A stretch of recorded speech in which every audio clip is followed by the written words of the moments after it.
Welcome back to Pod Save the World. I'm Tommy Vietor. I'm Ben Rhodes. Ben, what did you get Hank Kissinger for his 100th birthday?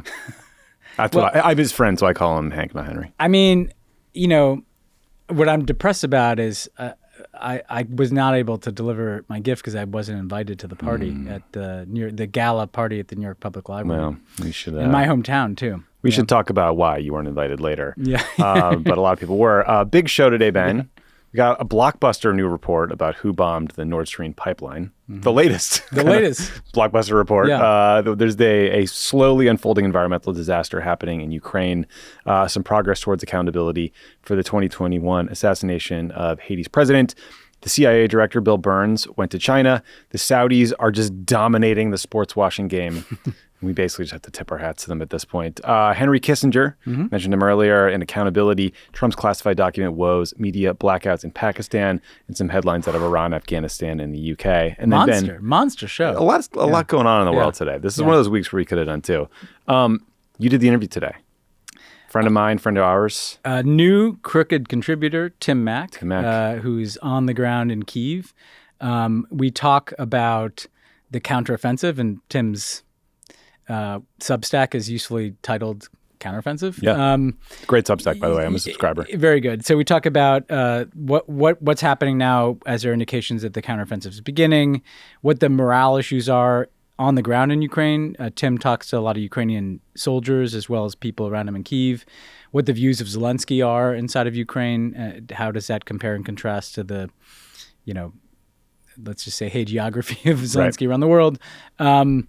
What Ukrainians think of these cross-border attacks into Russia that we've seen more and more of. So it's fascinating kind of glimpse under the hood of like what it's like actually there. And Tim's just a good guy. Good to hear from him. Did you see the semaphore story about kind of the Ukrainian press office like stripping accommodations away from reporters, credentials, I should say, who sort of seemed to not toe the party line? I did. Interesting piece. Yeah.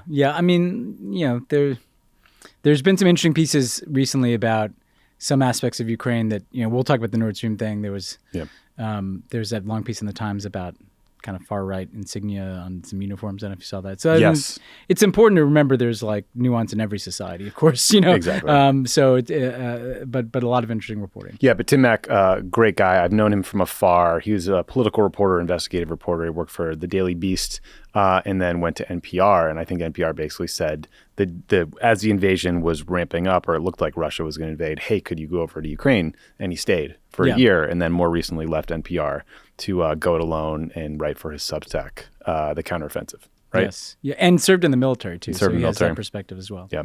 Okay, Ben. So there was this blockbuster report in the Washington Post on Tuesday. I love when they run those big ones on Tuesday. I really do appreciate it. About the sabotage of the Nord Stream natural gas pipeline. So according to a summary of intelligence that was leaked as part of the classified Pentagon document leaked to the social media site Discord, apparently a European intelligence service collected information about a Ukrainian military plan to covertly attack the Nord Stream 1 pipeline, which carries natural gas from Russia to Germany. That intelligence was passed along to the CIA in June of 2022, so 3 months before the September 26th attack that ultimately targeted both Nord Stream pipelines. This intelligence apparently came from a human source in Ukraine. The Post says the intelligence has been backed up since by evidence uncovered by German investigators. This covert sabotage team reported directly to Ukraine's highest military officer, who was put in charge maybe to keep Zelensky out of the planning, give him some plausible deniability. We don't know. German investigators believe that Ukrainian special operations troops rented a boat in Germany using false identifications in a Polish front company, and then took the sailboat over the pipelines, used some sort of underwater vehicle to go 240 feet down, place explosive on the pipelines, and then blow them up. So professional operation. The Germans found traces of explosive residue in this rental boat. Shortly after the Nord Stream attack happened, President Biden called it a deliberate act of sabotage and accused Russians of, quote, pumping out disinformation and lies, but he didn't directly accuse Russia of blowing the pipeline up. But I think most listeners took it that way. I did. Yeah. I did too. Yeah. Since then, I think most Western, at least European countries seem to have pumped the brakes a little bit on pointing the finger at Russia. There's been some reporting that blamed the U.S. I think that's been largely discredited. So, Ben, just a couple thoughts. Like, first, I continue just to be blown away by how much unbelievably sensitive intelligence was sitting on this server for the Air National Guard IT guy to get his hands on. It like blows my like this. You would think that like information fingering the Ukrainians for blowing up the Nord Stream pipeline that we got from some liaison service in Europe would be really closely held. No, you would think, Tommy. You would think. Yeah. But like the IT guy at the Air National Guard base in Massachusetts had it. Which means that thousands of people had it. Yeah, that's right. That's what's crazy about it. Yeah, that is wild. Second, if the Ukrainians really did do this, and I think, look, we should caveat it because it's one source in an intel report. They're not always right. But it does seem like there's a body of evidence pointing the finger at Ukraine. I do think it's by far and away the dumbest and most irresponsible thing that the Ukrainian government has done throughout the entire war. I mean, remember, the Nord Stream pipelines, 51% are owned by Gazprom, the Russian state-owned gas company, but the rest is owned by a bunch of European companies. And like, I don't know how you blow up infrastructure owned by the French and the Germans and then demand that they give you cash and weapons. I don't know how you kind of hang Biden and other leaders out to dry like this and have them pointing the finger at Russia when you know it's not true. So just a huge, huge mistake, in my opinion, by the Ukrainian government here. Well, I guess, there's a lot of things that are interesting about this. Again, assuming this is true. First, like, pretty capable operation. Like, as you said, like, that didn't sound like a simple operation. The lengths that they went to conceal it, false identities. There's kind of an espionage piece of it, and then there's the operational piece of going down. So one thing that we've learned is that the Ukrainians are pretty entrepreneurial.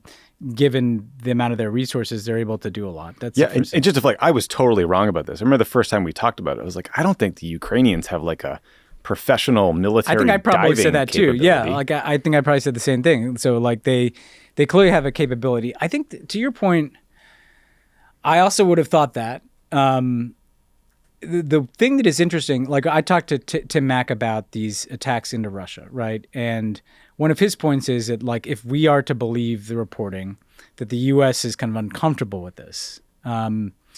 It's pretty striking that the Ukrainians are willing to kind of consistently buck the United States and its allies in doing these things. And Tim's point was that it's because there's such a value to the Ukrainian people to show that they're taking the war to Russia. But now we've seen that there was U.S. provided military equipment in one of these assaults on a Russian kind of border province. Obviously, there are these drone attacks around the Kremlin, and then potentially this. And it may be that the Ukrainians are just kind of demonstrating that they realize they can do things that we don't want them to do, right? So in other words, your argument would hold if it was the case that the Ukrainians doing that was going to put at risk their support from the West, but they may be learning, maybe wrongly, maybe rightly, I don't really know, that, well, maybe we can get away with this stuff, Yeah.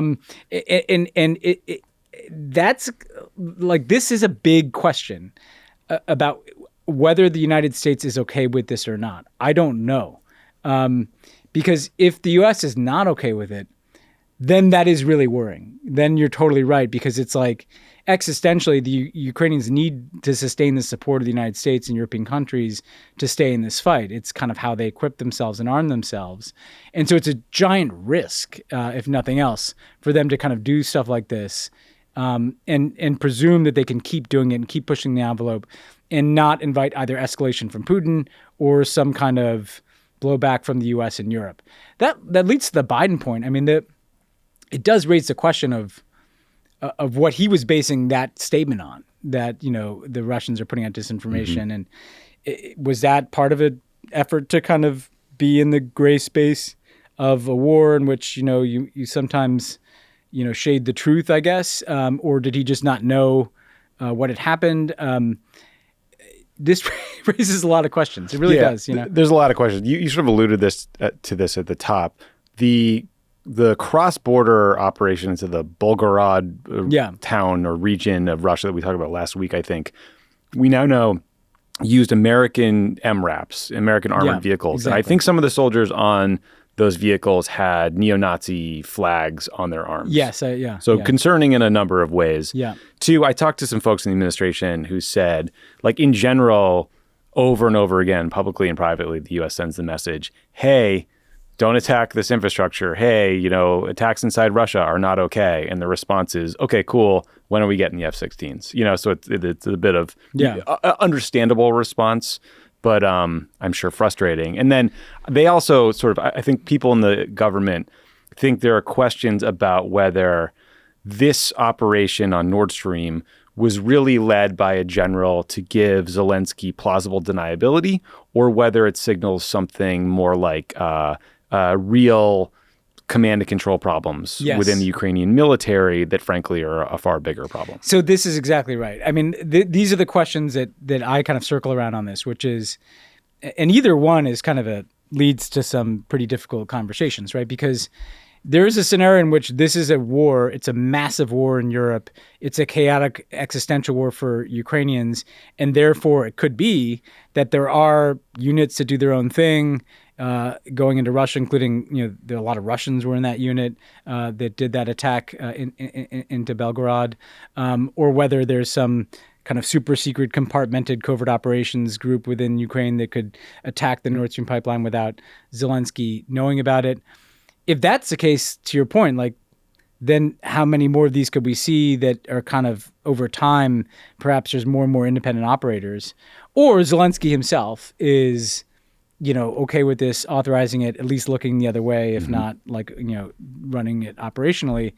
And then that calls into question, like how far out of step is Zelensky from the U.S.? This is going to be a space to watch, because the trend line has been towards more and more risk-taking by Ukrainians in these types of operations. And I do think at some point, I imagine inside the Biden administration, there's a real question about, like, are we okay with this? Are we not okay with this, but we're willing to live with this? Or are we not okay with this and we'd like to see this reined in? Yeah. And we don't, right now, we don't really know the answer to that question. And, I think we'll have to see, kind of probably read tea leaves to figure that out. And listen, I think it reaffirms Biden's caution to date, right? I mean, I think the narrative in Washington now is like, look, we're eventually going to cave on all these things, the F-16s, the tanks, the long-range missiles. So the attacks into Russia, too. Yeah, so let's just give them everything now. And you and I just talked through all the reasons why, I don't know, it might be a bad idea to give increasingly lethal long-range weapons to the Ukrainians, or at least it all gives voice to why there has been so much caution, because they've obviously known a lot more than we have for a long time. Yeah, and I guess the Hawks case would be, this is a war. They should do whatever the hell they have to do. So destroying European infrastructure, even if it's European, is worth it to cut off Russian gas. Like, the attacks in Russia are worth it to boost morale in Ukraine. We worked with Stalin to defeat the Nazis, right? Like, those are the sort of historical things you'll hear people say. Now, that is true until it's not. We don't know. We're only a year and a few months into this war. We still don't know what might trigger some kind of Russian escalation, whether it's some nuclear incident or something else. We still don't know how, like, the fracturing of a command structure in Ukraine might affect European support. I mean, there's a lot of risk that comes with it as well. I tend to err on the side of, like, as you're suggesting you do, like, hey, we got to be pretty careful about this, because you can lose control of this pretty quickly. But we'll see. Yeah, I mean, at the very least, like, the kind of commentary that's like more now, with no notes of caution or no sort of, I don't know, humility about the Iraq War or any other sort of events of the last 30 years is troubling to me. Speaking of escalations, Ben, I mean, you're going to talk a lot more about Ukraine with Tim Mak, especially about the counteroffensive. But the other big news today is that a major dam and hydropower plant around the Dnipro River has been blown up, probably by sabotage, putting at risk hundreds of thousands of people downstream from it who are at risk of getting flooded out or drowning, and creating this long-term environmental disaster. Reports say this dam was holding back a body of water the size of Great Salt Lake in Utah, so massive. And that water is used to cool nuclear infrastructure at the Zaporizhzhia nuclear power plant.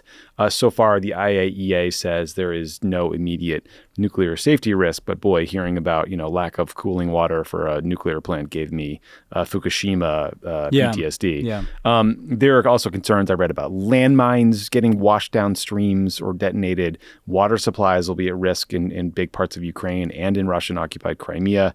So the Ukrainian president, Vladimir Zelensky, blamed Russian terrorists, he said, for blowing up the dam.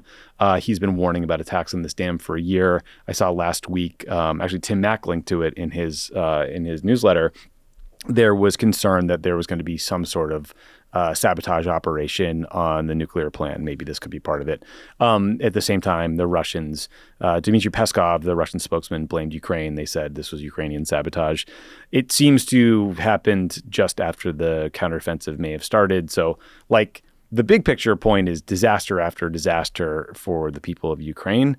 But per our previous conversation about Nordstream, I mean, it does get harder to know who to believe in this case. Yeah, it's interesting because first and foremost, it creates real humanitarian, even kind of ecological disasters that are going to be felt most acutely by the people of Ukraine.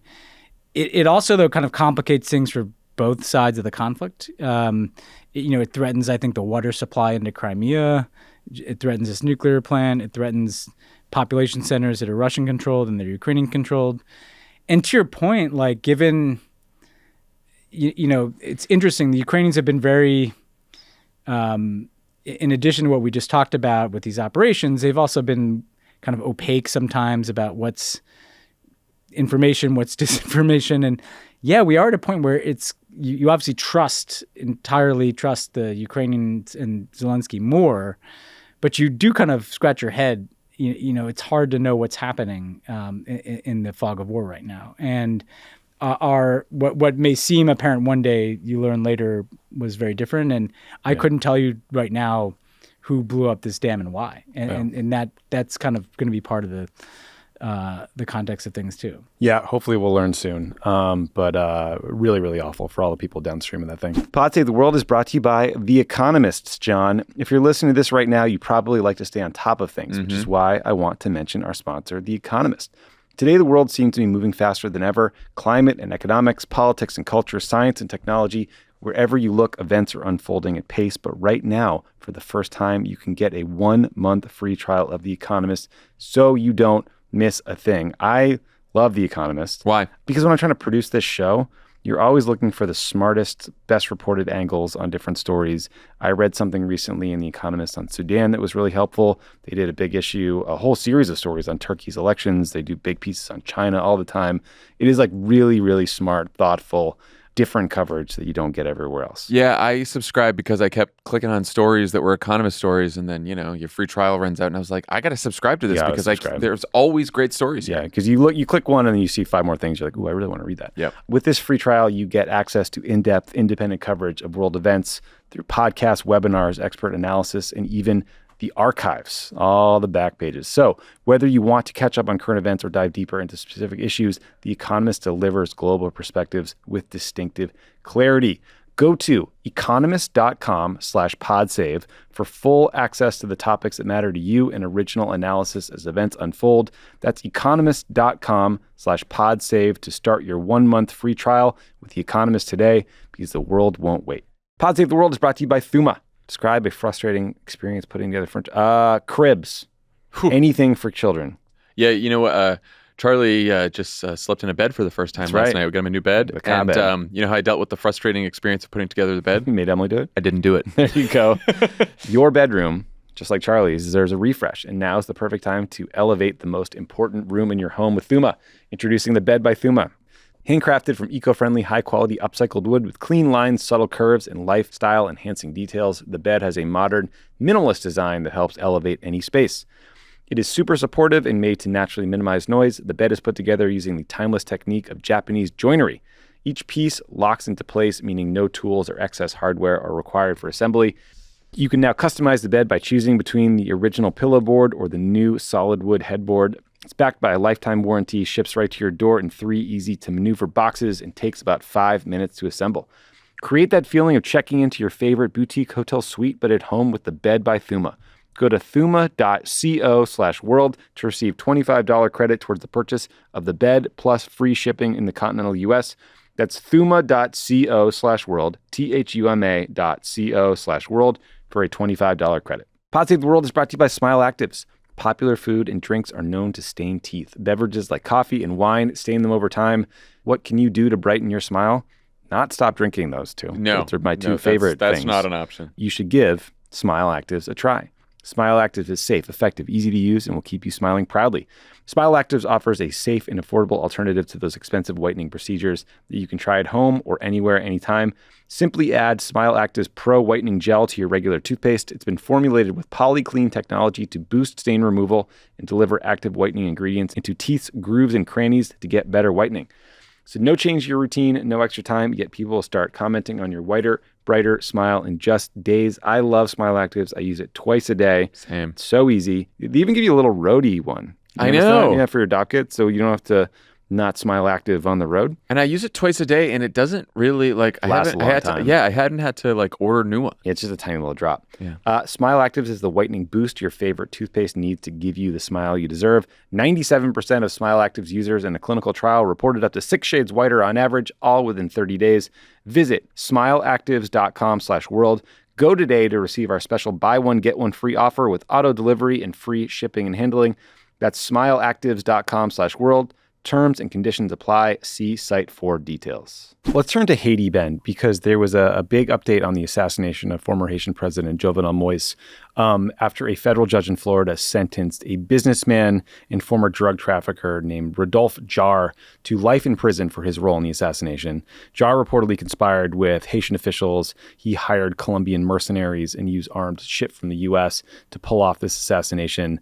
There are still big questions about the role that current Haitian political leaders, including the then Prime Minister, now acting President Ariel Henry, may have played in the assassination plot. Bizarrely, this guy, Jarre, admitted his guilt during an interview with the New York Times while he was on the run a year ago. And he later voluntarily agreed to be extradited to the U.S. There's a bunch of co-conspirators who I think have not been prosecuted yet. So since the assassination, gang violence in Haiti has exploded.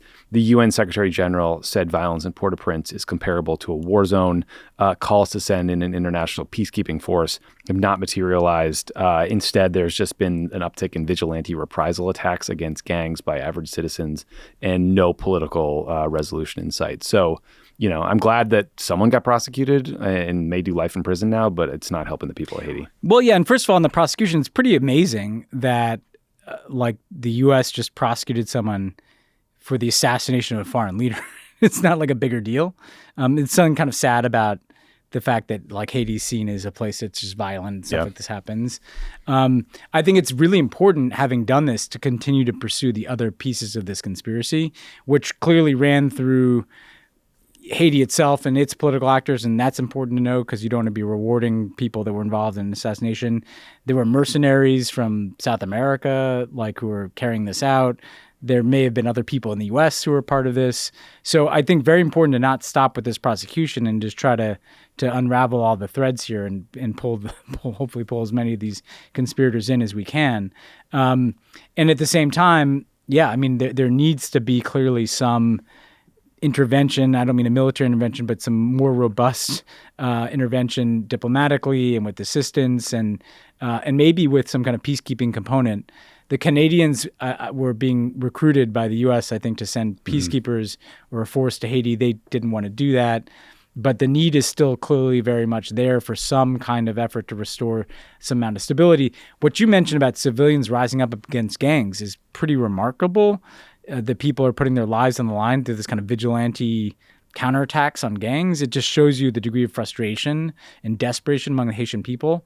So this is something where I hope that we just don't get numbed to this kind of constant state of violence in Haiti, but continue to try different ways, not just to have justice for this assassination, but to have a better Haiti policy. Yeah, better Haiti policy, some sort of. I mean, I don't know that they've had a functioning government in any way for years now. No.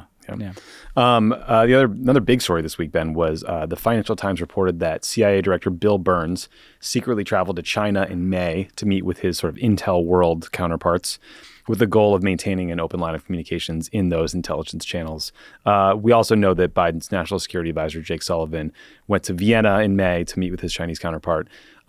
President Biden in public has repeatedly stressed the need to have some sort of, crisis hotline type channel set up to prevent conflicts. So sending Bill Burns makes a lot of sense. He's widely respected. He's got deep relationships all over the world. I'm sure the Chinese feel like he's a known quantity to them, and a discreet one at that. Ben, I would bet that, I'm curious what you think, that both Jake and Bill were probably sent with like a letter or a direct message of some sort from President Biden to pass along to Xi Jinping.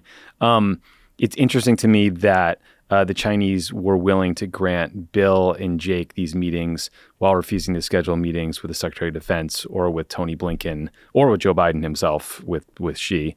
Do you think Bill got the royal treatment like French President Emmanuel Macron? A little different? Like, how do you think this went? I don't know that he had the same tea ceremony, but look, I mean, we've seen in the last few days kind of what you are worried about when you have a kind of spiraling U.S.-China relationship. In the Taiwan Strait, a U.S. warship was kind of cut off by a Chinese vessel, such that the U.S. warship had to kind of put the brakes on so that they didn't collide. Yeah, that's got to be hard to do, put the brakes on a destroyer. Not the easiest thing. And what you worry about there is as the Chinese carry out more and more military activity in the Taiwan Strait, the body of water between Taiwan and mainland China, that, maybe next time it doesn't get the brakes in time, there's a collision, and how do you manage that? Didn't they recently do this with a fighter jet and a tanker? Yeah, there's an amazing video where the U.S. had kind of a reconnaissance or surveillance plane in the sky, same territory, which we see as international and which the Chinese kind of claim as their own. And they basically buzzed it.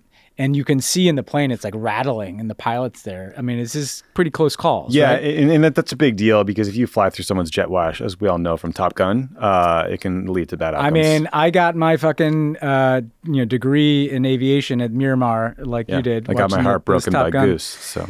Yeah, we saw what happened to Goose, right? And I make these points because the reason this is connected is right now there was a sense that there was no floor under the U.S.-China relationship, that things were collapsing, that from the cancellation of Tony Blinken's visit and after the balloon fiasco and everything, we weren't even talking. Lloyd Austin's not getting meetings.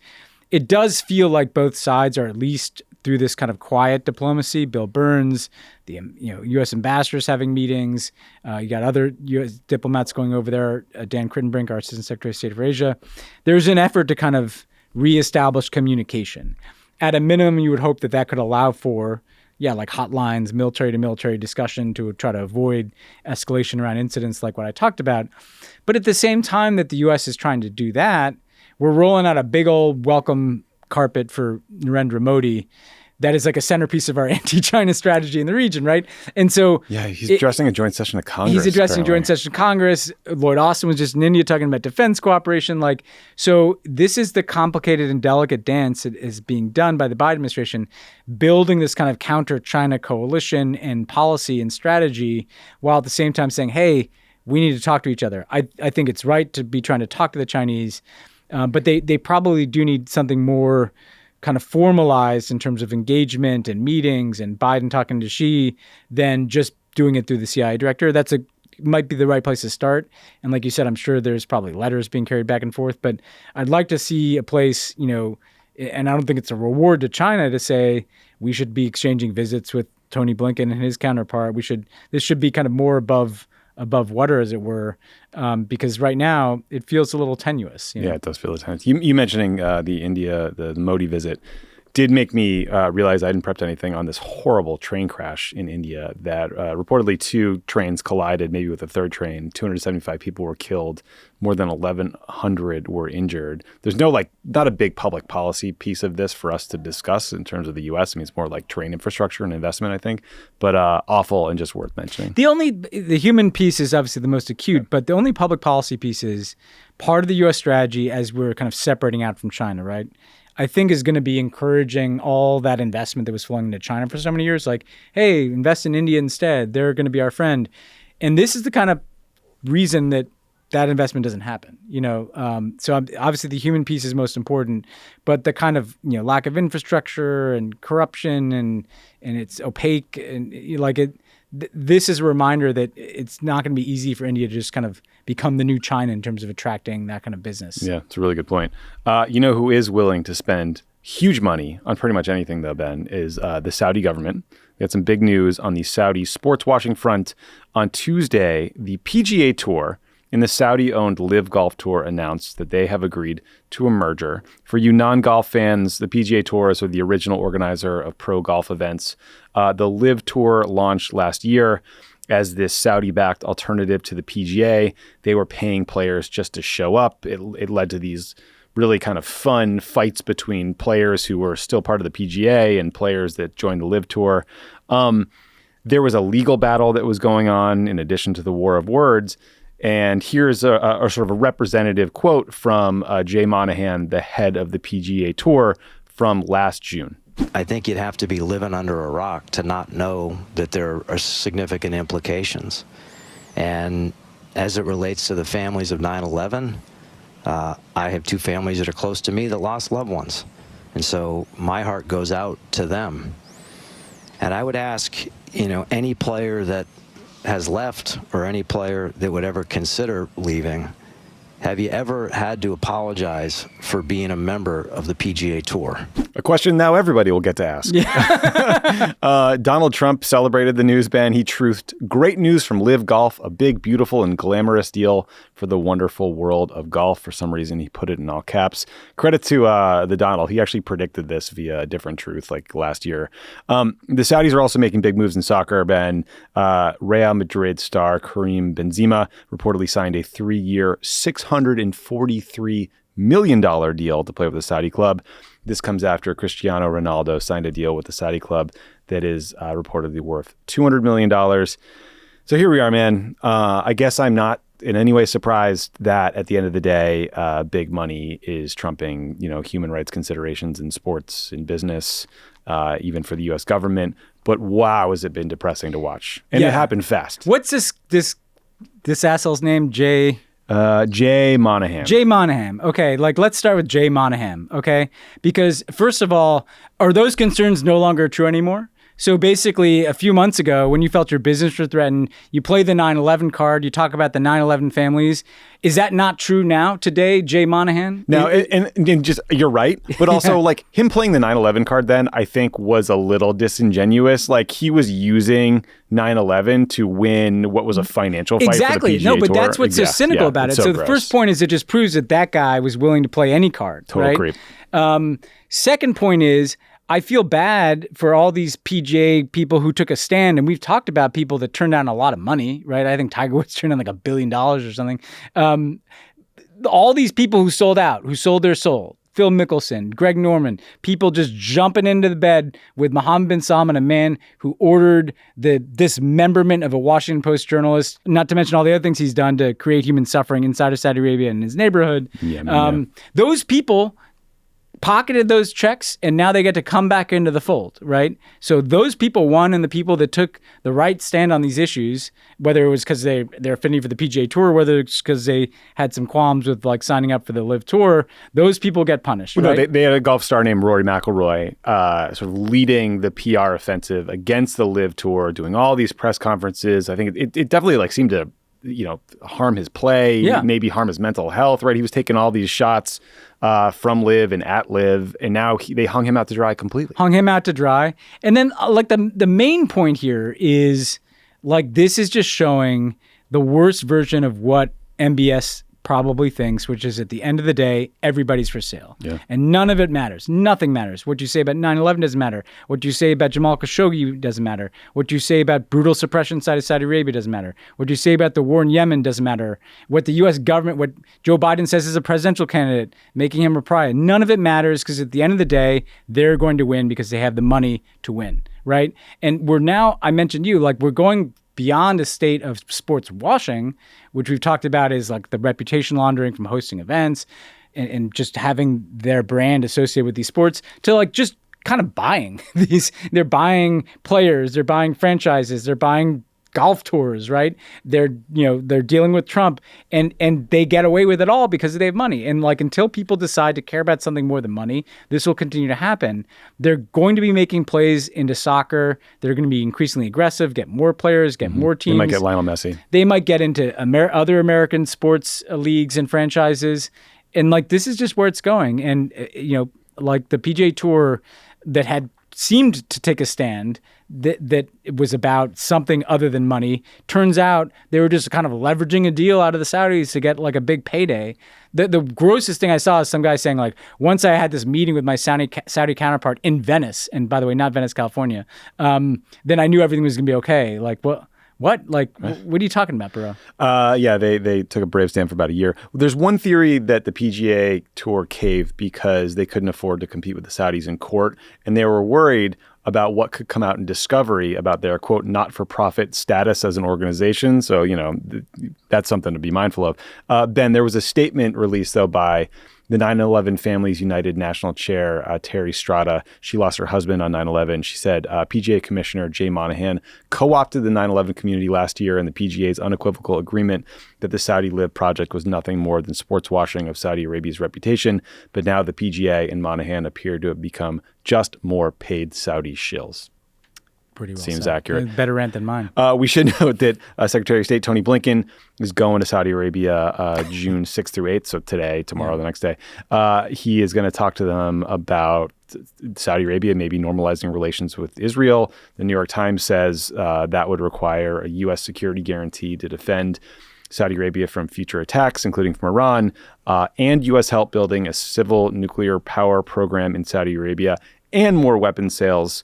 So let's hope those talks don't go very far, because I'm not totally sure what we get out of it. And that would, well, like if it's just normalization with Israel, then it's just Israel gets something. The Saudis get a lot. Yeah, they both get embassies. Yeah, we'd have to see what's in it for. We get to pay a ton of money and maybe get dragged into a war. Yeah, I mean it's that's obviously a space to watch here, because that's like where this discussion is going. Again, like the geopolitical context is, I think the U.S. is concerned about what happens if the Saudis pick up all of their toys and all their money and just go fully into the China-Russia camp. And so that's kind of lurking in the backdrop of this too. Yeah. And meanwhile, the Saudis are cutting oil production because prices are going down, and they can't let that happen. Yeah. And so it's, there's more to it, I think, than just, you know, Abraham Accords. Let's take a quick break. And we come back, we're going to talk about Henry Kissinger. Support for Pod Save the World comes from Wise, the account that lets you send, spend, and receive money internationally.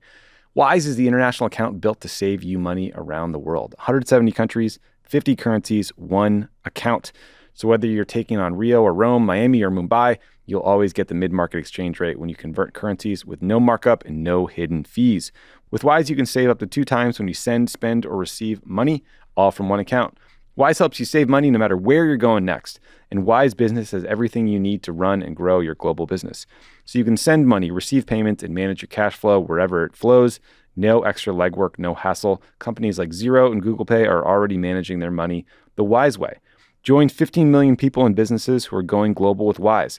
Learn how the Wise account could work for you by downloading the app or visiting wise.com/crookedworld. That's wise.com/crookedworld. This show is sponsored by BetterHelp. John, I want you to imagine a gigantic scale. Okay. On one side, like a scale of justice. Is on one side is kind of is the me time. On the other side is the others time. Which way is it tipping? Not a lot of me time these days. Your me time is way up in the air because it's getting weighed down by the others. That's right. It's easy to do lots of stuff for others, as that metaphor just laid out for you all. And to forget that you need to support yourself sometimes too. Therapy can help you clarify your values and find more balance in your life, so you can keep being a rock star for others without forgetting yourself in the process. You know what therapy is? It's 100% me time. It is 100% me time. You have to, hi, how are you? Thanks for having me. And then you sit on that couch and that's it. That's all you. Like, wham, wham, wham.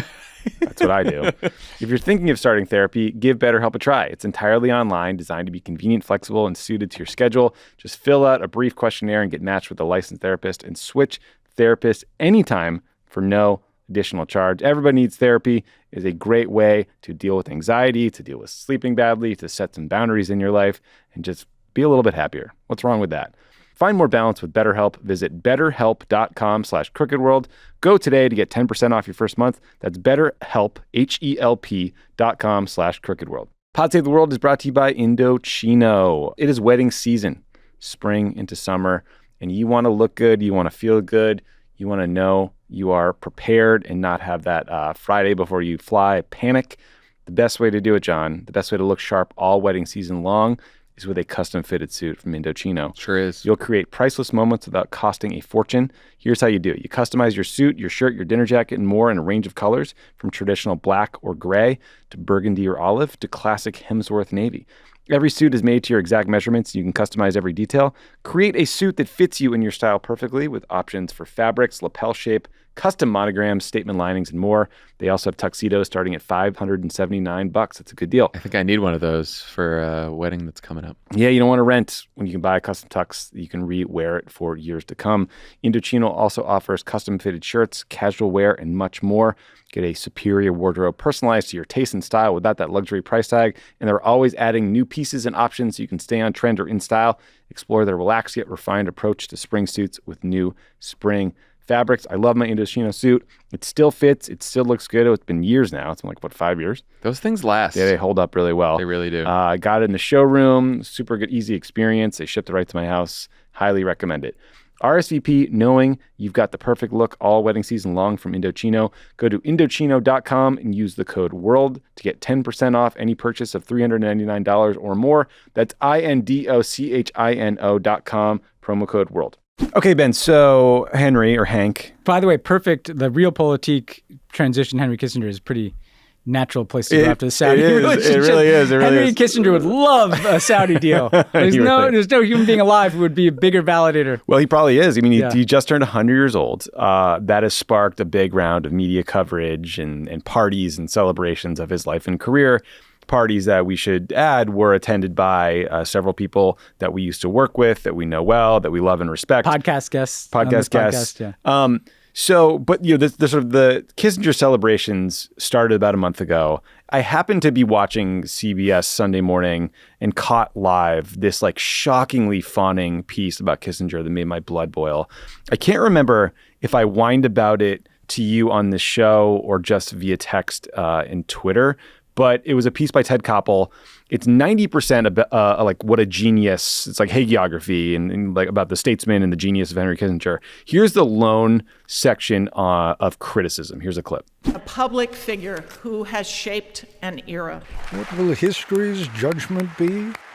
Kissinger's career has been one of extraordinary achievement and relentless controversy.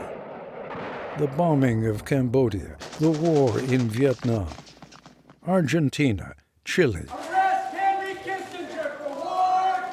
Many of his critics were not even alive when the events they condemn occurred. There are people at our broadcast who are questioning the legitimacy of even doing an interview with you. They feel that strongly about what they consider, I'll put it in language they would use, your criminality. That's a reflection of their ignorance. It wasn't conceived that way, wasn't conducted that way. Look, there is no question when you and President Nixon conceived of the bombing of Cambodia, you did it in order to interdict. Come on, we have been bombing with drones and all kinds of weapons every guerrilla unit that we were opposing. It's been the same in every administration of either party. The consequences in Cambodia were particular. Come on now. We're particular. This is a program you're doing because I'm going to be 100 years old. Right. And you're picking a topic of something that happened 60 years ago. You have to know that it was a necessary step.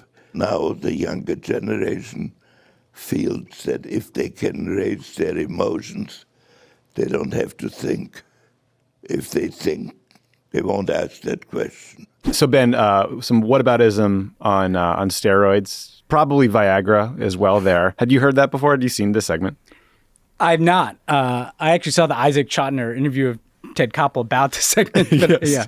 I'm embarrassed to say, when I watched it, I thought that it was George Will, not Ted Koppel, because they kind of look alike and sound alike, and I thought it had to be from kind of a neocon perspective. But you're right. Isaac Chotiner in The New Yorker interviewed Ted Koppel about the segment, and it did not go well for Ted Koppel. So let's just divide this into two parts. Let's talk about Kissinger's record, why people detest him, for lack of a better word, and then the question of accountability for people who worked in government. So in terms of Kissinger's record, at the risk of sounding like I'm doing just a liberal screed, should we start with Kissinger sabotaging Vietnam peace talks and extending the war for 5 years? Do you want to start with the secret bombing of Cambodia that killed 150,000 civilians? You want to talk about genocides in Bangladesh, East Timor, coups in Latin America? Where to begin?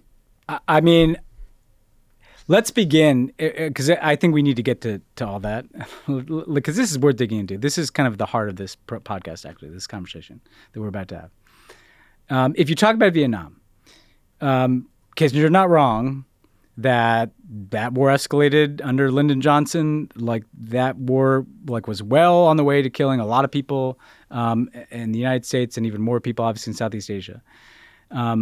There's a number of things worth identifying here. One is that in 1968, there were peace talks and there was a kind of a peace agreement kind of on the table. And there were kind of backdoor communications from the Nixon campaign, which Kissinger is a part of, saying, don't make that agreement, wait for us, blah, blah, blah. Because they didn't want to help Hubert Humphrey. Yes, they didn't want to have a peace agreement that could help Nixon. Yeah. They get elected, and what do? Okay, the war continues for 5 more years, as you said. During that, the bombing of places like Laos and Cambodia goes up dramatically. I've been to Laos. I've been to the most heavily bombed parts of Laos, where to this day, children are still picking up cluster munitions and getting their fucking arms blown off because of that bombing. Those are human beings. Henry Kissinger wants to say that the young people that were born after this happened don't know what happened. You know who knows what happened? The young people in Laos who continue to get their fucking arms blown off because of the bombs he dropped. They decided on the way out, their theory was to preserve U.S. credibility because we were not going to win this war. We basically had to bomb the shit out of these countries to send a message to anybody else not to cross the United States. The peace deal that they got at the end of the day, that Henry Kissinger got the Nobel Peace Prize for, was basically the same fucking deal that they could have had in 1968. Tens of thousands of Americans died. Millions of people in Vietnam and Laos and Cambodia died. The Khmer Rouge ends up taking power in a completely chaotic and destroyed Cambodia, kills another million people. Okay, so these are not. He draws this equivalency. Everybody should hold drones. Yeah, hold us accountable. Okay, yeah. But we're talking about millions of people. We're not talking about drone strikes. We are talking about indiscriminate bombing of civilians and children for the sake of quote unquote credibility to get a better deal that was no different than the deal they could have had. Right. So to give a couple more numbers here, this is from a great piece on Kissinger in The Intercept. Between 1969 and 73, when Kissinger was National Security Advisor, the U.S. dropped 500,000 or more tons of munitions on Cambodia. During all of World War II, including the atomic bombings, the United States dropped around 160,000 tons of munitions on Japan. So that just gives you the scale those are not drone of strikes. The indiscriminate carpet bombing. Yeah. So that's that's what I have to say about that. I mean, the Latin America piece, basically in the under the guise of anti-communism, supporting the dirty war in Argentina, which the torturing and disappearance of civilians in Chile. Kissinger, we have tapes, right? This is not theoretical. There are tapes, right? It's not disputed on in any way. On one of the tapes, in describing his support for a coup in Chile, Kissinger says, quote, "The issues are much too important for the Chilean voters to be left to decide for themselves." Just think of how haunting that quote is, right? And so then he supports a coup that puts Pinochet in charge, a dictator who governs for the next couple of decades. Again, people could argue that the cause of fighting communism and winning the Cold War was so important, but we can't ignore that this happened. What we try to, I think, bring to this podcast is the perspective that, yes, foreign policy is interesting, important, and tough, and usually involves contradictions and trade-offs, and sometimes in search of a greater goal, like winning the Cold War, you do some ugly things.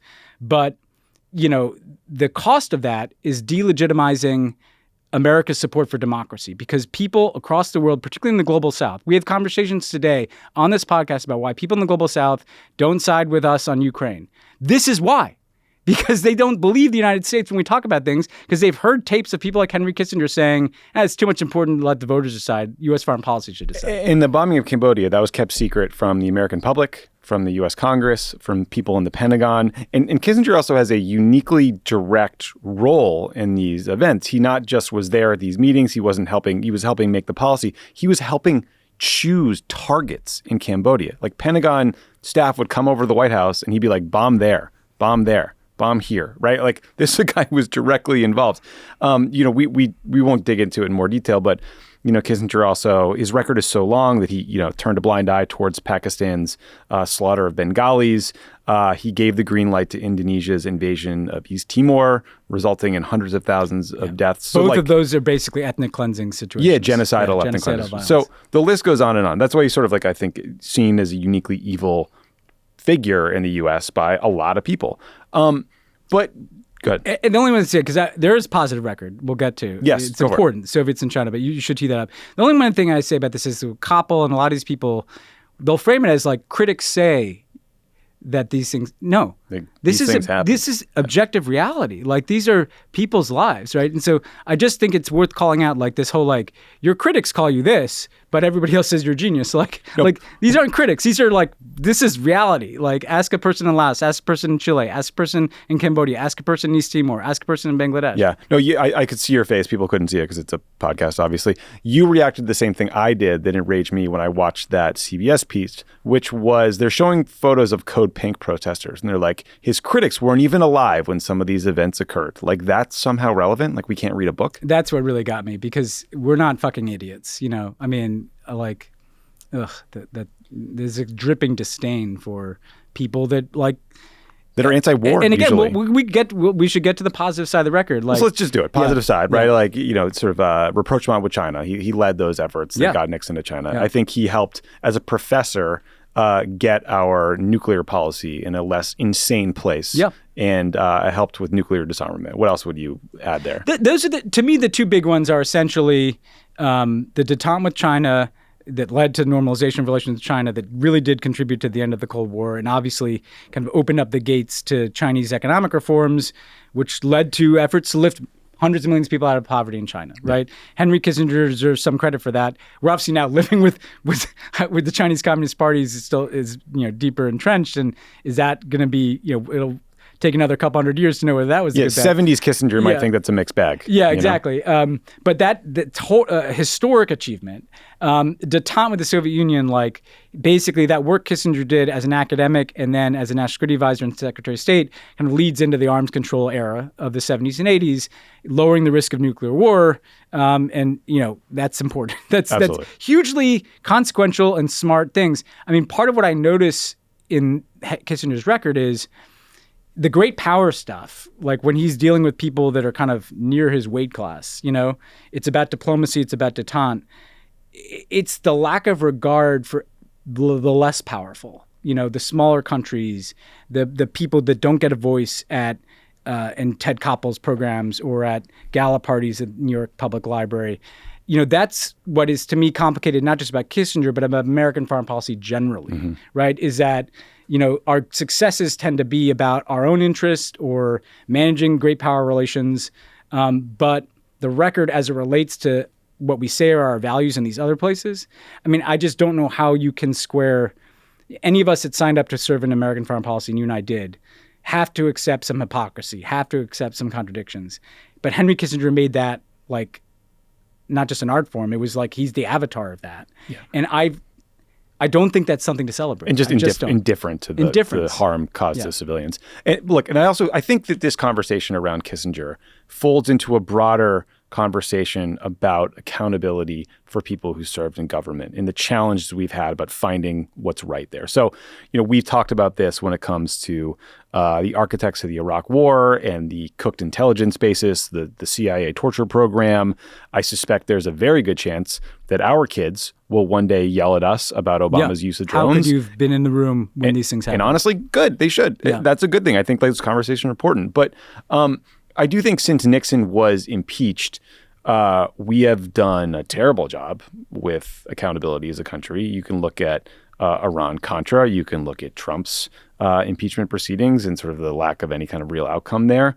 And, look, that's not to say you can't learn a lot from Kissinger. There's people out there saying like, Tony Blinken interviewed him for his thesis when he was in college. Well, of course he should. This guy was like in the room when decisions were made. He's the most powerful figure in the history of American foreign policy. Arguably. Right. But like, and I'm not suggesting that you need to like throw shit at him on his 100th birthday. But I do think the way he's being celebrated right now in the CBS piece, in these parties, in a lot of the media, is part of a broader story about frustration with like kind of chumminess in elite circles, in government and business and media, and kind of the impunity of powerful people. And he is the poster boy. Yeah, I mean, we didn't get in the fact that when he left government, he talks about the last 40 years. What he's been doing is profiting by setting up one of these, he consults corporations and governments. Nobody knows who, but he's kind of created this revolving door like lucrative business. He was going to be on the 9/11 commission, but resigned because he would have had to disclose his clients. Yeah, and he put those interests over the interests of getting about 9/11. I mean, I guess the way to tie this in a bow, and it's such an important conversation, is like, you're right, like just saying let's cancel Henry Kissinger or even having some expectation that he'll be prosecuted as a war criminal. There's a lot of challenges with that. And a lot of people who served in the U.S. government would be opening up a lot of cans of worms. I would say the list that we went through at the beginning of this is very that's a different level of magnitude than anything that's happened recently, with the possible exception of the Iraq War. But also somewhere in between, like being prosecuted as a war criminal and being feted as like an oracle and a genius and celebrated in every editorial page and gala after gala and getting softball interviews. There's somewhere in between those two things. And the two problems I have are, one, the degree to which like our establishments wrap their arms around Henry Kissinger. It's why people are cynical. It's why people are cynical about politics. It's why people are cynical about establishments. It contributes to people like Trump. When Trump comes out and says, remember back in 2016, well, we have some killers too, like it proves Trump right when it suggests that like Henry Kissinger is going to get the biggest foot rub in the world for his birthday party. And the other thing is, it'd be different if Henry Kissinger showed any degree of self-reflection on this. None. I mean, we sit here and beat the shit out of ourselves about these things. Like, he should go to Laos and like look at those places where those bombs still are. He should go to Cambodia. He has not done that. Instead, he gets defensive and says, we had to do it. He didn't have to do those things. And he's made no effort to kind of come to terms with them or to try to see the world from the eyes of those people. And I would hope that the people that go to those birthday parties, in addition to doing that, like that they make themselves look at the world from the eyes of a Gabriel Boric, a president of Chile today, or of someone in Laos. Because that's what too often the U.S. foreign policy establishment refuses to do. Yeah. Speaking of lack of accountability, let's talk about Donald Trump. Yeah. We're going long today, and I guess that's just okay. So a couple updates just on the hoarding of classified documents. So first, this week, Trump's lawyers met with special counsel Jack Smith and other prosecutors at the Department of Justice about the case. Merrick Garland did not attend. The Attorney General did not attend. The Washington Post reported that during this meeting, Trump's lawyers said they believe their client is being treated unfairly, surprise, and urged DOJ not to prosecute him. NBC News reported that a federal grand jury in Florida is meeting this week to hear more evidence in the case. CNN reported that an employee at Mar-a-Lago drained the resort's swimming pool last October and ended up flooding the room where the servers containing the video surveillance logs were kept. I hate when that happens, Ben. Yeah. Luckily, the IT equipment wasn't damaged. The guy who drained the pool is a maintenance worker who also helped Trump's body man move classified boxes before the DOJ subpoena was served. The Post says special counsel Jack Smith has audio of Trump bragging about having a classified plan to attack Iran during an interview with two guys writing a biography of Mark Meadows. They now can't find that document, although it seems like he was waving it around in the meeting. There's other audio that demonstrates, that audio actually demonstrates that Trump knew the information had not been declassified. There's other audio from his lawyers that talks about classified documents he had. So I don't know, man, like what else do we need to, this guy, if he does not get indicted soon, I will be shocked. There's so much evidence that they obstructed justice and had this information. And it was important information. I talked too much in this podcast, right? I'm going to ask you some questions here, first of all. First of all, like, what is the... what is the Mark Meadows biography? I had the same exact. Who's the audience for that? Apparently, two people are working on, I think it's an autobiography. So it must have been his ghostwriters writing a book about Mark Meadows. Yeah. Second, I want to put in context, like they're talking about a war plan, maybe an Iranian war plan.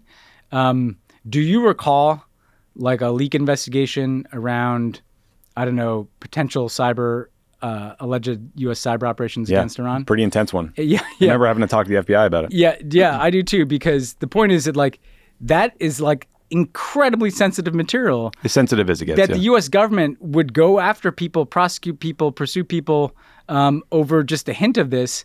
And if he's just walking around with war plans and then draining pools to try to get moving shit around and kind of cover it up, that's not nothing, right? Yeah, there's a suggestion that maybe, the classified documents he'd taken were like, the letters to Kim Jong-un or trip memos or whatever, like intel about foreign leaders saying nice things about him. No, the Iran war plan is getting waved around in a meeting.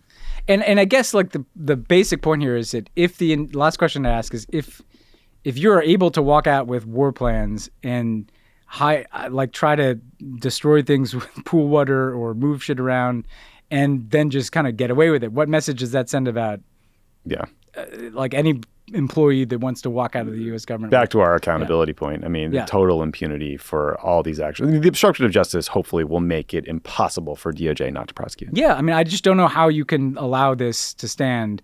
And never mind the questions that remain to be answered that I hope Jack Smith can get at, given this crew, as to whether or not this Saudi nexus and this, who might be interested in the Iranian war plan? Saudis. Yeah. Like, who might be interested in getting leverage over Trump? Saudis, right? So, like, I hope that that's a part of this conversation. Yeah, me too. The Intercept reported that the Pakistani military invited the owners of the country's largest media organizations to a meeting and then ordered them to stop covering former Prime Minister Imran Khan. That directive was passed down to journalists who leaked it to The Intercept, among others. And it's also just been confirmed that Khan has basically vanished from the news in Pakistan. Remember that Imran Khan was pushed out of the prime minister's job in a no-confidence vote last April. That vote was widely seen as orchestrated by the Pakistani military. Khan has been engaged in this furious PR campaign ever since, blaming his ouster on the U.S., saying it was some sort of Western coup. He demanded his supporters take to the streets. He was finally arrested on corruption charges last month. Erasing Khan's name from the news would basically be like U.S. outlets one day just not covering Donald Trump anymore. I'm sure there are listeners thinking, oh, that sounds wonderful. But I assure you it would not be cool if the Pentagon was the one dictating that editorial decision, which seems to be happening in Pakistan. Well, and also, like, it's proven to be a horrible strategy. All-time backfire. Everything that the Pakistani military has done to shut up or to evict Imran Khan from politics, like, it's just made him more powerful and made him stronger. And so this will backfire spectacularly is my guess, because like Imran Khan seems to have a way around all of these things. And so their effort to kind of, this is a guy, by the way, that was not like an effective prime minister. No. But he's a populist leader, and their approval's going up now. Yeah, exactly. And so their effort to silence him is only contributing to because guess what people don't like? They don't like the corrupt, deep military state in Pakistan. And if he's seen as the victim of that, it's only going to strengthen him. Yeah. A couple quicker headlines to close this out here. The AP reported that Iran is building a new nuclear facility deep enough in the side of a mountain that it could be beyond the reach of even U.S. weapons designed to blow up these heavily fortified targets. Another part of the Trump legacy, pulling out of the Iran nuclear deal. Congratulations. Exactly. It comes as the Iran's uranium stockpile is over 10 times what it was during the Iran deal, when the Obama deal was in place. And talks to get Iran back into the deal seem dead. On Tuesday, Iran unveiled what they claim is a hypersonic missile, so I'm sure that'll flip everybody out. So again, one of the bigger self-owns in U.S. foreign policy history, pulling out of the JCPOA. Yeah, and not, it's interesting, like, because it's Iran, like there's not really accountability. It gets back to your accountability point. Like, there's not really accountability. Like, we've talked about the Venezuela policy failed spectacularly. The Iran policies failed spectacularly. But if your policy kind of fails against a Washington boogeyman, like, it doesn't matter as long as you were like, taking whacks at that boogeyman. You don't see Tom Cotton writing op-eds being like, the JCPOA was working. I was wrong to say we should have pulled out of it. Or you don't see people saying like, how could we ever allow the people that were the authors of the withdrawal from the Iran deal to ever serve in government again because this is such a big cell phone. So something tells me it's harder if you worked on the Iran deal to get confirmed in Congress than it is if you were part of pulling out of it. No doubt. Officials in Afghanistan believe that nearly 90 schoolgirls were poisoned along with their teachers. So the victims reported nausea, shortness of breath, and headaches. Local officials blamed maybe intra-village rivalries for this happening. Others suspect the Taliban was behind it. There have been similar incidents in Afghanistan before, in 2012 and 2016. And then more recently, hundreds of schoolgirls in Iran got sick earlier this year in what some Iranian officials thought was a deliberate wave of poisonings. This obviously comes after the Taliban took control of Afghanistan in 2021 and have severely restricted women's rights, including prohibiting girls from attending school after 6th grade. So again, these were very young girls who may have been poisoned just for going to school. Yeah. You were a sick fuck if you were doing that. You were a sick fuck if you're doing that. And I mean, it speaks to a level of nihilism embedded in a faction of the Taliban and their society that we can't, it's hard to get your mind around that. I mean, really is. And it speaks to the need to continue to spotlight what's going on there. Yeah. Last thing before Ben's interview. So British Prime Minister Rishi Sunak is in Washington this week. It's his first official visit. He's going to hang out with President Biden, members of Congress, business leaders, and he's apparently planning to go to a baseball game between the Nationals and the Arizona Diamondbacks. Ben, it is UK-US Friendship Day at Nats Park. I was going to make fun of this and act like at Fenway we just have beer night and bleacher brawls. But then I Googled and it turns out we do a lot of these events. April 16th was Coco Melon Day at Fenway. For those of you who don't have young kids, you might not know Coco Melon, but you will. Yeah. So I'll shut up. So lots of speculation, though, about whether Sunak will throw out the first pitch. That's what I was going to ask you. So the Daily Mail is reporting that staff at number 10 are very worried about it because they don't want him to pull a Dr. Fauci and airmail the thing 15 feet outside the batter's box. What do you think? I mean, do you think, first of all, does Rishi play sports? I think I read that he might have played cricket. Which would be practice. Rishi strikes me as the kind of guy, though, that would practice for a really long time for that pitch. Remember Obama practiced a lot. Yeah, and it still doesn't always work out. You have an arm or you don't. You either have an arm or you don't. What does he wear is important. Is he wearing the skinny tie and the tight shirt, or is he trying to do sportswear? It's just hard for me to see him being a authentic, American jock type baseball player, but we'll see. Yeah, he looks in shape. But put it this way, I don't know about athletic. It's kind of a metaphor for the entire thing. He'll probably do better at this than Boris Johnson or Liz Truss would have done, but it still won't be that good. Very, very true. I'm wikiing him right now. I'm trying to look for something sporting in his early life. This is great radio right now. Who knows? I guess what I would tell them is you don't need to throw off the mount.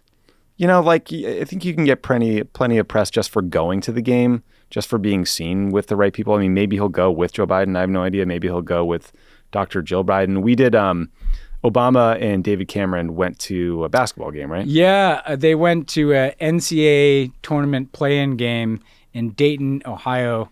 Tommy, you and I both contributed to the planning for that trip. I went on that trip. Just to show that we are not above cynical politics, the selection of Dayton, Ohio in a presidential election cycle. Total happenstance, right? Totally coincident that we decided to fly there on Air Force One with the British Prime Minister. David Cameron, by the way, interesting David Cameron story, had no idea what the rules of basketball were. Really? No idea what the hell was going on. Obama's trying to explain, literally didn't even know, how many, nothing. And it was also, pretty... Let's just say it wasn't a high-scoring game. It was a shitty game. It was a shitty game, yeah. The coolest thing I went to, maybe in my entire time at the White House, was in 2011, we went to the Carrier Classic. Do you remember this? I went to that too. Basketball game. Amazing. On an aircraft carrier, the USS Carl Vinson, where we saw UNC play Michigan State. One of the coolest things I ever did. And a great game. But also these poor kids, shooting a basketball is hard to begin with. Shooting when the background is the San Diego skyline when you're used to a gym. Carrier, yeah, and Barack Obama's there. Yeah, Barack Obama's watching you play. Yeah, it was pretty intense. That was really cool. Yeah, and it's at the beginning of an Asia trip. We went from there to Hawaii to Australia to Bali. Yeah, that's one of those 10-day trips. Yeah, I love that. By the end, you're just like, who am I? By then, you're like, Dr. Rani. Dr. Rani, I need all the pills. Yeah. Anyway, we miss you, Dr. Rani. Come back to reality.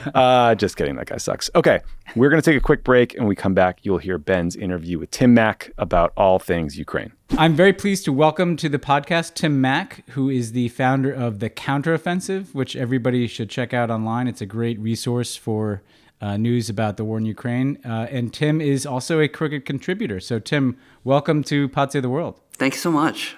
This is my first Crooked contributor appearance. So it's a big milestone for me. Yeah, your first activation, as it were. Well, we'll look forward to hearing you across different Crooked channels and platforms, but and people should follow yours. But you're in Kyiv. So like everybody, we've been talking for months now about this counteroffensive. And there's indications that something may have begun at the front, a lot of activity in the last couple of days. What are you hearing there about what's taking place and whether this is what we've all been waiting for? I'll tell you how you have a sense that something really big is happening is that all the folks that we've been talking to that are troops, soldiers on the front lines, they suddenly don't want to talk. They're all quiet. They don't really want to discuss anything, even like what they're feeling or what they think. There's been this kind of veil that falls across the front line, and there's been this messaging, particularly from the Ministry of Defense, that plans love silence. And this is kind of like the loose lips sink ships of this war. And that people are just, in general, not really interested in talking right now. And that's been a real departure from the past when people have really wanted to tell their stories. And it's an indication, at least to me as a reporter and journalist, that something is happening. And then beyond that, there are clues from the Ministry of Defense. The Deputy Minister of Defense of Ukraine, one of their deputy ministers, was saying that a lot of their troops are now moving from a defensive posture to an offensive posture. And then, of course, there are other news items that I'm sure we'll get into that indicate something big is happening on the battlefield. Both the Ukrainians and the Russians have started signaling that a major counteroffensive operation has begun. So in terms of what to expect, and I want to get into the different dimensions because there's political dimensions to this and psychological dimensions as well with this war. But just in terms of the physical sense of this, you talked about people not talking, which is an important indication. In the past, the last time there was a major offensive, we saw kind of an initial focus on the south around Kherson, but then this kind of surprise movement in the northeast around Kharkiv. It seems like the priority, at least certainly the priority from the U.S. perspective, is breaking that land bridge that connects eastern Ukraine down to Crimea through southern Ukraine. Do you get any sense, it seems like, first of all, there's pretty good operational security on this stuff, but do you get any sense from your sources or just your own intuition about this war, about what to expect in terms of the Ukrainian priority geographically in this counteroffensive? Let's talk about what they've said is their priority in the immediate short term. So the Ministry of Defense has talked about how some of the fiercest fighting still remains in the Bakhmut region in eastern Ukraine, in what's known as the Donbass area, right, which has been some of the most hotly contested areas that have been contested over the last few months. There have been a lot of predictions made, and I don't want to be made a fool of. If you listened to military analysts a few months ago, I guarantee you none of them said that Russia-aligned fighters would be fighting in Russia right now in the Belgorod region and holding territory from the Russian state. I mean, that was a real wild card that has developed and is currently underway. There's fighting on Russian territory by Russian soldiers, Russian nationals that are aligned with the Ukrainian state. I think you're right that strategically it makes a lot of sense for the Ukrainians to aim to cut up the land bridge. And there's not only a general military sense to that, there's also a big moral and emotional sense to it. That you'll think back over the course of this war, some of the most important stories involve things like the siege of Azovstal in Mariupol, right? That some of the most emotional and important stories that the Ukrainians have to tell among themselves are the people who sacrificed in order to resist the Russian invasion in the early days, and then continued to resist even when it looked to be hopeless. And that's at the Azovstal steel plant in Mariupol. And so there's a strategic sense to it, and there's also a kind of moral and a moral sense to it. And the Ukrainians have really been focused on not only information operations, but also on kind of convincing or trying to convince the Russians that Ukrainians have a much higher sense of morale than they do. This may or may not be true. I think certainly the Ukrainians have more to fight for. But if you talk to Ukrainian soldiers along the front, they're exhausted, just like I'm sure the Russian soldiers are. They're fighting on home turf in a lot of ways. But they're trying to eke out these moral wins, these things that will boost the general confidence of the country to continue the prosecution of this war. And that's been as important in a lot of ways as strategic military victories. This is really interesting because I want to get into this. First, I want to start with objectives, and then I want to get into this morale issue. On the objectives for what to expect, say, over the next 6 to 9 months, right, until things really get cold again and the front line kind of hunkers down like we saw this winter. I've been struck by the fact that probably to project morale and to attract support from the West, the Ukrainian political leadership is very maximalist. We're on the verge of victory. A great victory is coming. We had Jeff Goldberg on recently, who was interviewing Zelensky, and we can feel victory in the air. And yet, if you talk to military analysts, I don't think anybody believes that in the next 6 to 9 months they're going to evict Russia from Ukrainian territory, absent some really dramatic collapse, essentially, of Russian forces. When you talk to Ukrainian sources, what is actually success in this counteroffensive that has been so discussed? I mean, in terms of, I almost worry, as someone who's obviously pretty supportive of the Ukrainian cause here, about the gap between what is potentially achievable on the battlefield and what the kind of rhetoric of victory is.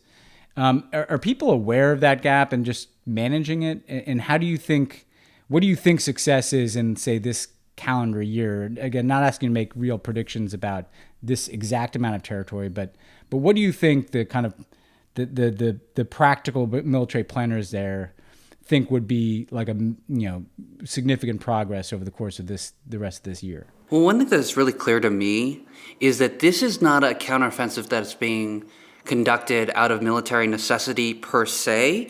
It's being conducted at this particular time out of political necessity, right? That this counteroffensive is being seen by a lot of Ukraine's staunchest allies in the West as your big chance. We have given you all all this aid, all this money, all this hardware.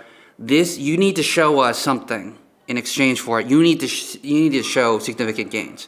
And so the Ukrainian government realizes that and is operating on more of a political timeline than on a necessarily a military one. That's one thought I have. Another quote that I find myself continuing to go back to over and over again is a quote where the Minister of Defense, Reznikov, was asked a very similar question about what does victory mean? And he said something that was pretty striking to me. He said that victory means when me and my wife can get on a commercial flight in Kyiv and fly to Western Europe. And when we get to The Hague, I get to prosecute the war criminals who have conducted all these crimes in Ukraine. So 2 points, right? First is the resumption of normal economic activity in the form of commercial flights. And the second is accountability for war crimes and injustices that have happened in Ukraine over the course of the full-scale invasion. You'll notice, when he was asked about the definition of victory, he did not talk about territorial gains, losses, or situation. That restoring Ukraine to its economic potential and accountability were kind of the priorities there. And that, I think, maybe I'm looking too much into that particular answer, but I found it to be illuminating in the sense that I think there's some understanding that, that on the battlefield, not everything can be can be won back. At the same point, what we've seen also is that when Ukrainians push forward outside of Donbass, where there have been really steady lines for some, 8 years, that when Russian forces collapse, they collapse in a pretty dramatic way. You've seen that around Kyiv, you've seen that around Kherson, you've seen that around Kharkiv, and that this is kind of getting back to the morale question and the information operations question, right? That when it comes to these huge victories that Ukraine has won on the battlefield, many times it's because of Russian collapse as opposed to Ukrainian military brilliance. Not that, of course, Ukrainians are fighting and dying and have shown their resourcefulness in 1,000 different ways. But they've been aided by a relative lack of morale on the Russian side. And when the Russian lines do collapse, they collapse in a terrific and dramatic manner. So on this morale point, which, as you're identifying, is kind of central to everything from Western support for Ukraine to battlefield success, we see Zelensky, you're in Kyiv, right? The rest of us who are sitting just about anywhere else in the world, Zelensky is kind of centralized in his person, the embodiment of morale, and it's incredibly defiant and it's incredibly certain of victory. But I know you talk to soldiers, you talk to people on the ground. Obviously, you're surrounded by Ukrainians. Is that an accurate representation of the Ukrainian mindset? Because it's kind of been social media memed, right? Of this kind of constant sense of Ukrainian fortitude and resilience and unity. I'm not suggesting that there's not truth to that. I just know that nothing is ever that simple, and I'm just curious what your sense is on the ground of the mixture of resilience, exhaustion. Is everybody behind this war? Is everybody behind this political leadership? Are people frustrated with the West? Like, what stands out to you as the nature of Ukrainian morale now, and what might be areas of concern as we look ahead? I want to make a point about Zelensky, and then I want to make a point about resilience. So let me start with Zelensky. That he is really like deified in the West, as you mentioned. And Ukrainians have this long and I think positive history of complaining constantly about their leaders and their political situation, much like Americans do, much like many people in the free world do and are responsible to do when they feel so, right? I think a lot about conversations that I've had that go kind of like this, particularly in places in central and eastern Ukraine where before the war, Zelensky was not super popular. You may remember that before the war, actually, his ratings were really in the toilet. I mean, that the vast majority 30s, of 20s, and 30s, yeah, very, very, very low approval ratings. And you talk to folks there, and they are unified in one sense, right? They say, I didn't vote for Zelensky in the last election, but I have just been blown away by how he's unified the country, his courage in staying in Kyiv when his life was in personal danger, and his, the way he's executed the war in a way that has been much better than most Ukrainians, even themselves, would have predicted would have happened at this point.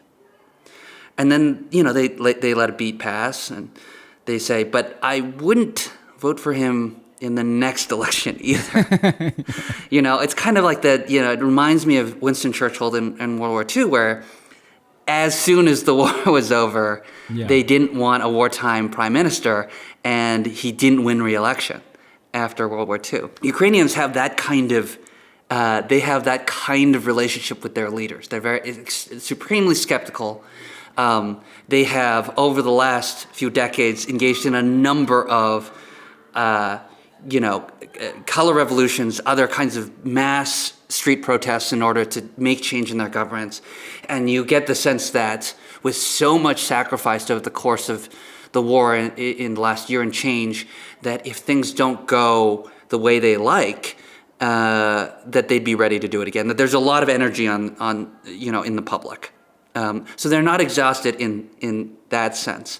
That there are two wars, really, the two reasons why the war is being fought. One reason is the obvious one, which is that Russia invaded and that they're fighting to defend their territory. And the second reason is that I think a lot of Ukrainians feel that they're fighting a war to create a more progressive, a more free, a less corrupt, more aligned with the EU kind of country. And they'll be very angry, disappointed, and will rally on the streets if they don't get that outcome.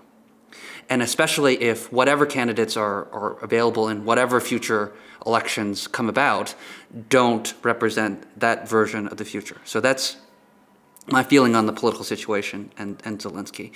On the resilience side, what I found so interesting is, well, for one, I mean, just looking at the course of the last year, I thought in the winter, with no power in the city, there'd be a total humanitarian disaster. People wouldn't be able to heat their homes. Businesses wouldn't be able to operate. Kyiv would be a ghost town. And it turned out not to be, right? That people were a lot more resilient than I gave them credit for. People found a way to adjust their businesses, adjust their lives, adjust their transportation, and continue to operate. And what's so strange about life in Kyiv today is that if I were to go outside, I'd find it's a nice, warm kind of spring, summer day, and people are out on patios drinking cocktails and eating sushi and enjoying a nice espresso or something like that. And then everyone retreats to their homes around curfew and overnight, as most nights in May, probably more nights than not. There are explosions everywhere in the city, and everyone gets up at 2 o'clock in the morning or 3 o'clock in the morning, and it either goes to an internal corridor or to a bomb shelter or something like that, and no one sleeps well, and everyone wakes up, and then you go out into the city and it's packed, and people are trying to live their normal lives again. There's this enormous sense of resilience and people trying to live life as it's normal. And and one more point I'd make about that is that it's kind of a double-edged sword. When soldiers come back from the front lines, they look at this and they say, well, these people are totally out of touch with the war that's going on, right? Like, people are drinking cocktails in Kyiv or in Western Ukraine, in Lviv. Have they forgotten about us? And what we're enduring on the front lines in Donbass or closer to where the action is in Kherson, for example. A lot of soldiers are split on this issue because on the one hand, this is the normalcy they're fighting for. This is the sort of thing that they are literally risking their lives to try to preserve. But on the other hand, the sort of pedestrian nature of life in the big cities makes them wonder if people haven't just tried to find a way around confronting the reality that there's a war happening. So there's that feeling as well. It's funny you mentioned this. And this just occurred to me. I was talking to this woman about a week ago, who's a Ukrainian disability advocate. She's a disabled woman who was actually a model and is now runs organizations and efforts to try to promote disability rights. Because she was starting in 2014, she was in hospitals in the Donbass, working with newly disabled troops to kind of prepare them for a life. She's in a wheelchair to prepare them for that life. And just having this one conversation with her made me realize, like, a big chunk of the Ukrainian, putting aside the dead, which is obviously a horrific a number of Ukrainians killed, the number of men and women who are going to be wounded, who are going to be, we've seen in our country a very small sliver of our population suffer grievous wounds, PTSD. This is not the main event, I know. But is Ukraine ready for the fact that generations of people are going to have scars? And is that already manifest? And are people coming back with disabilities? It's something that doesn't get talked about much. But I'm trying to contrast the front line and the cafes in Kyiv, as you say. The kind of in between of that is relatives coming home with serious wounds. Is there a recognition of the degree of trauma that is going to have to be dealt with in this society for a very long time? I talk to soldiers, and I'm a former soldier myself. I was a U.S. Army combat medic, and and I feel I relate to them in a number of ways. But one thing that I hear a lot is that people feel a lot less stressed on the front line than they do when they're silenced at home. Yeah. And they're back on the home front. And they're forced to confront and reckon with the things that they saw when the adrenaline was really pumping, you know? And I think that there's a delay in the reckoning. I think when I talk to folks about this, they say Ukraine is pretty behind even the United States when it comes to mental health issues. There's a real kind of macho attitude towards it, and a feeling that, you know, real men, real strong people don't need mental health when they're struggling, that they can just deal with it. And that's a mentality that's, you know, counterproductive and something that will need to change if these issues are to be addressed. But there's also a generation of people who are young and interested in solving the problem and nipping it in the bud, who are trying to say, well, hey, the way you deal with it is to talk about things and be as open and transparent with people and have that social support from your friends and family and say, you can talk to us and we're here for you. And there's that part of it too. I think that there's going to be a big delay in addressing this issue because there are more, maybe I'm not putting this in the most artful way, but to Ukrainians, there are more important issues to deal with right now. Yeah. And there are more urgent issues, which include the physical violence that needs to be conducted in order to win this war. This is an important and interesting issue to be dealt with, but really, it's not a core priority. And so I think there's going to be a delay in the reckoning there, and I think you're absolutely right to identify this as a huge problem, a generational problem that will challenge society here for many, many, many years once hopefully this war ends. So one more question, on the morale side of things, we've seen these attacks into Russia that are a bit more brazen, right? You know, there have been car bomb assassinations. There have been these drone attacks, including around the Kremlin, that, you know, the U.S. apparently believes Ukraine was behind. There's been this offensive, as you mentioned, of kind of Russian nationalists using probably Ukrainian-provided weapons, launching cross-border attacks into Russia. How much of that is about, you know, really wanting to bring the war home to Russians? And how much of that is projected back home, like, see, we can bloody their nose too? Is part of that strategy around these kind of pretty brazen and risky attacks, is part of that to send a message to Ukrainians back home, see, we're going to bring the war to them too? Well, look, the Ukrainians have conducted or been responsible for or supported these actions despite the objections of the Americans. They're one of their most important and strongest allies, right? And so the United States has been pretty clear about this, which is that they don't support attacks on Russian territory. They don't condone them. And so when the Ukrainian government, which has sometimes often denied involvement in these operations, does get involved with this sort of thing, they're doing so despite the objections of their strongest and probably their most important ally. And they're doing it, well, let me put it a different way. I've never seen Ukrainians as happy as the morning they woke up and realized that there were strikes in Moscow for the first time, a barrage of strikes in Moscow for the first time. Like, people were smiling, they were grinning, they were saying, we've been beaten up for more than a year. Finally, we gotta throw a jab back, and not even like a particularly, as compared to what Russia has done to Ukrainian territory, not a particularly equal jab, but hey, at least we got a strike back. It was huge for Ukrainian morale. I mean, I remember that day very distinctly because of how many people were laughing, smiling, joking in a way that you don't expect people in a war zone to laugh, smile, and joke. Yeah. And so I would say those attacks were not really done for huge strategic reasons. Probably on the strategic side, it's a net negative. You're alienating, your biggest ally and going against their stated and explicit wishes. But on the morale front, it was huge. And on the information operations side, it was a signal from Ukraine to Russia. By the way, we can reach out and touch you too. Yeah. Well, look, Tim, where we'll, I'm sure, be coming back to you. Where should people follow you to just give our listeners a sense of like what you're up to and where people can follow you as we'll be checking in with you as well in the coming months?